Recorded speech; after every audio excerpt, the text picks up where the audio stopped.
Jim had spent years working as a logger in the dense forests of northern Michigan. He knew the woods like the back of his hand, and the solitude and serenity of the wilderness were what drew him to this remote profession.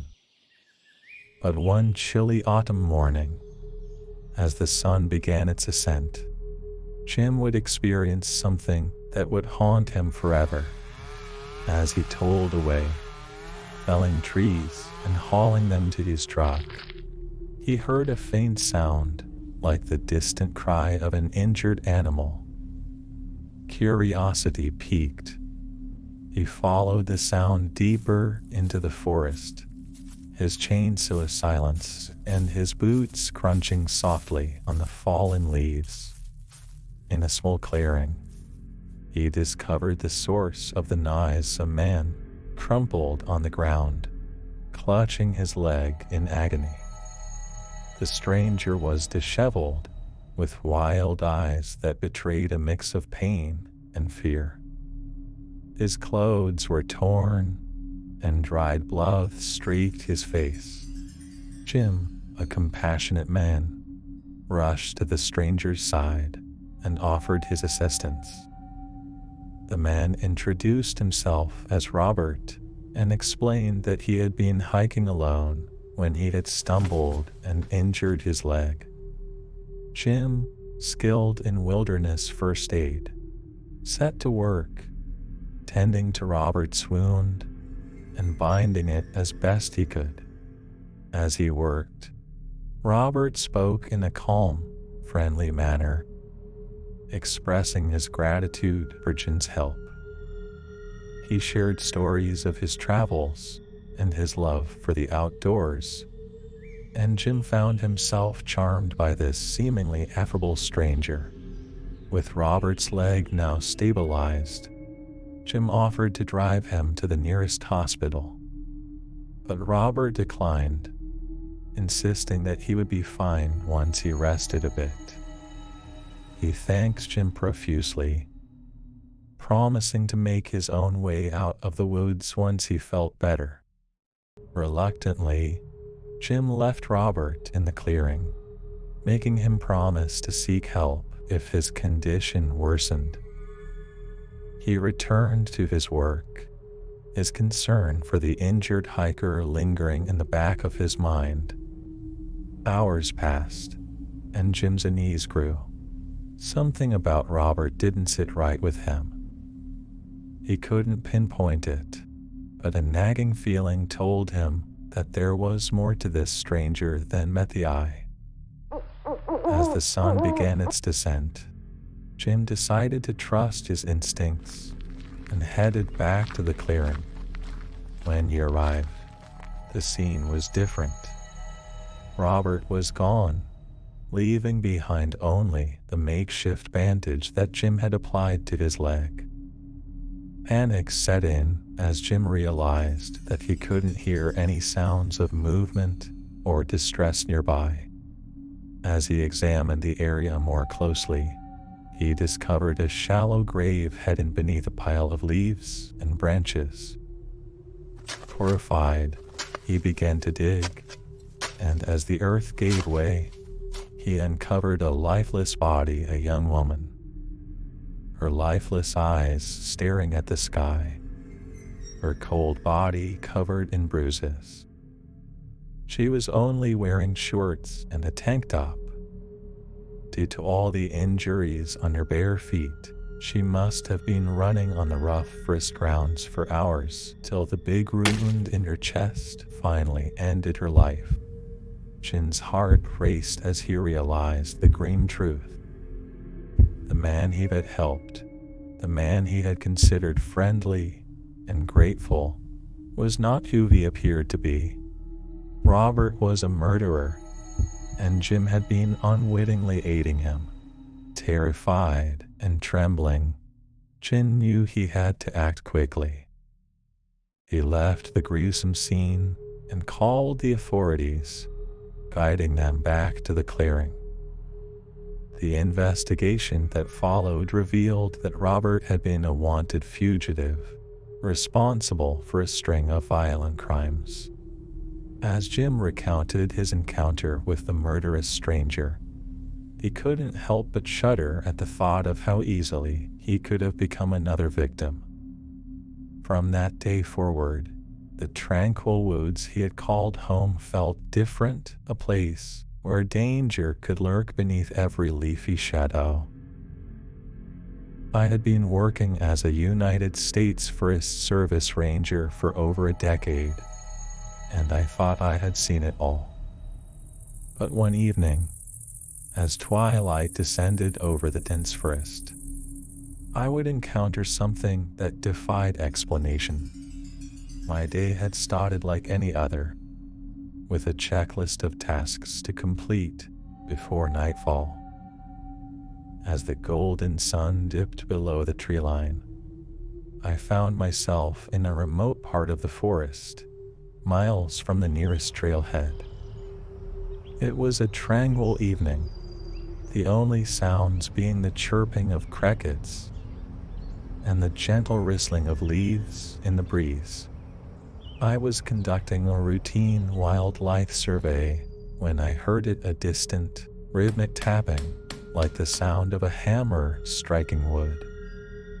I frowned, puzzled, because there was no one else scheduled to be in this remote part of the forest.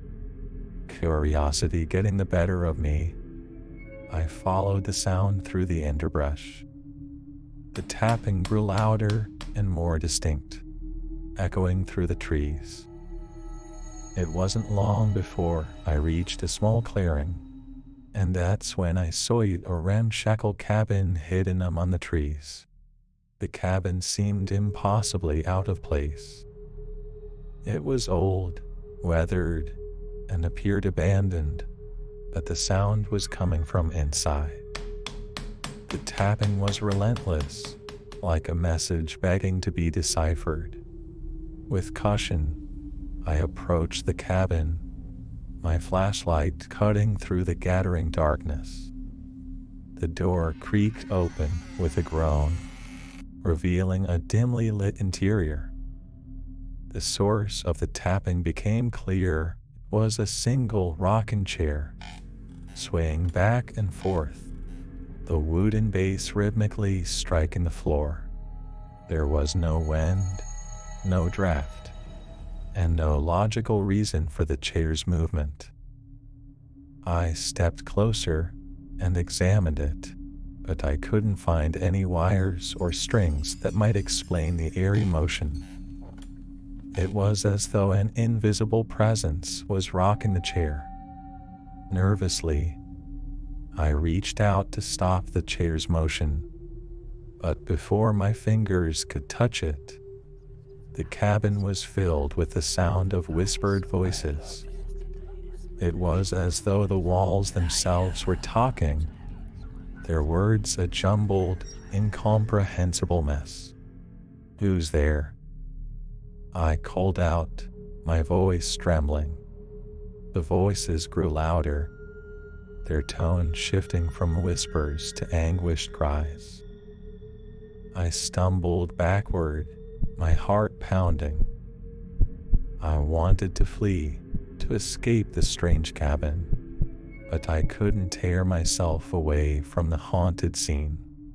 Suddenly, the voices ceased, and the cabin was plunged into silence. The rocking chair stopped moving. The forest outside returned to its peaceful tranquility, as though nothing had happened. Shaken to my core, I made a hasty exit from the cabin and retreated into the forest. I couldn't explain what I had witnessed. Voices from nowhere. A rocking chair with a mind of its own, but I knew I had encountered something beyond my understanding. As I made my way back to my base camp, the forest seemed different, as though it held secrets I could never hope to comprehend. I couldn't shake the feeling that I had stumbled upon a place where the boundary between the natural world and the supernatural was thin and permeable. I never spoke of that night to anyone, fearing I would be labeled a madman. But deep down, I knew that the forest held mysteries far older and stranger than I could ever imagine.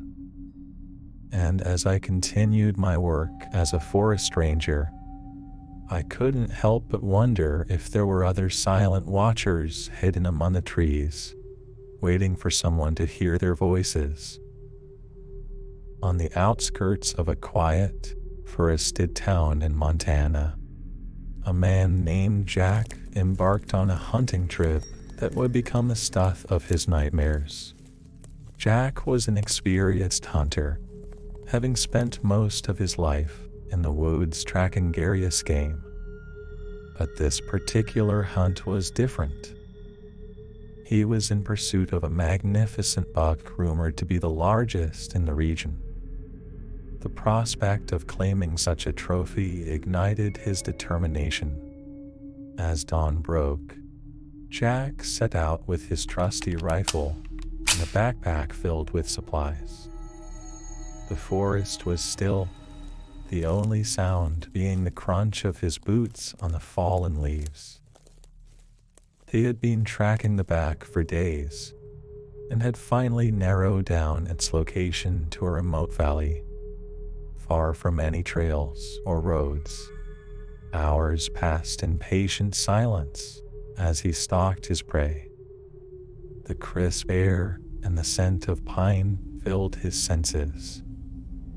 Then, just as the sun reached its zenith, Jack spotted the buck, a majestic creature with antlers that seemed to stretch to the heavens. Heart pounding, Jack carefully took aim, his finger gently caressing the trigger. He fired a single shot that pierced the air with a resounding crack. But instead of the expected triumphant moment of victory, dread washed over him as the buck collapsed, its life extinguished. Approaching the fallen animal, Jack's sense of unease deepened. The buck was indeed magnificent, but something was terribly wrong. Its eyes held a look of sheer terror, and as Jack examined the body, he discovered a gruesome truth. The big's flesh was covered in deep, festering wounds. The scene before him was disturbingly surreal. It was as if the buck had been brutally attacked by some unseen force, leaving it scarred and mutilated. Panic and confusion gnawed at Jack as he tried to make sense of the horrors that had befallen this majestic creature. Frantic to escape the eerie valley, Jack began to backtrack, retracing his steps. But as he ventured deeper into the forest, a chilling realization dawned on him. The forest itself was changing. The trees, once standing tall and proud, now seemed twisted and contorted, their branches reaching out like gnarled fingers. The forest had grown eerily silent, devoid of the usual wildlife sounds. Jack quickened his pace, but the woods seemed to conspire against him, closing in with an oppressive sense of dread. The sky darkened prematurely, casting an eerie pall over the landscape. In his desperate attempt to escape the sinister grip of the forest, Jack stumbled upon an unsettling sight, a circle of strange, ancient-looking symbols etched into the ground. The symbols pulsed with an otherworldly energy, and Jack felt an overwhelming sense of foreboding. Suddenly, he heard a chilling sound, a guttural and inhuman growl that seemed to emanate from the very earth beneath him.